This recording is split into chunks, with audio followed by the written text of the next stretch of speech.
Isang magandang umaga po sa ating lahat. Narito ang latest na weather update ngayong araw ng Lunes, ikapitong araw ng Abril 2025.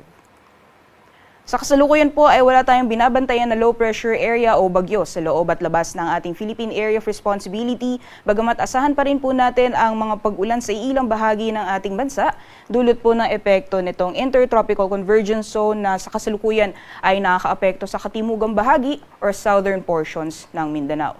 Samantalang sa nalalamig bahagi or for the rest of the country naman po patuloy ang pag-iral ng easterlies o yung mainit na hangin na nanggagaling sa karagatang Pasipiko. So asahan po natin ang mainit na panahon, mararanasan po yan ngayong araw sa malaking bahagi ng ating bansa. Sa kasalukuyan po dahil sa epekto ng Intertropical Convergence Zone, asahan po natin ang mga pag-ulan sa ilang bahagi ng Mindanao, pati na rin po dito sa Palawan. And for the rest of the country naman po magpapatuloy ang mainit na panahon. Inaasahan po natin na tatagal po ang ganitong lagay ng panahon hanggang sa darating na weekend. So magiging lagay po ng panahon ngayong araw dito sa Luzon, gaya po ng nabanggit natin kanina, asahan po natin ang mainit na panahon sa malaking bahagi ng ating bansa, lalong-lalo na pagdating ng tanghali. At kung may mga pagulan man ay dulot po ito ng mga thunderstorms, so mga panandalian at bigla ang buhos ng ulan na mas madalas pong nararanasan sa hapon o sa gabi. Temperature forecast naman po para sa mga piling syudad dito sa Luzon. Para sa Lawag ay maglalaro mula 24 hanggang 32 degrees Celsius, 34 degrees Celsius maximum temperatures naman na mararanasan ngayong araw dito sa Tuguegarao.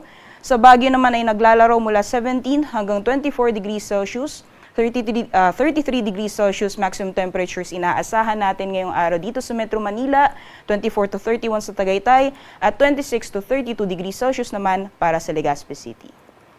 At para naman sa magiging lagay ng panahon for the rest of the country dahil po sa epekto ng Intertropical Convergence Zone or yung axis nitong Intertropical Convergence Zone, ito po sa may western portions ng Mindanao, pati na rin po sa Palawan, asahan natin ang maulan na panahon. So dyan po sa Palawan, Zamboanga Peninsula at sa Bangsamoro or sa BARMM, mararanasan po natin ang makulimlim na panahon at may mga kasama po yan na mga kalat-kalat, mga pagulan, pagkidlat at pagkulog.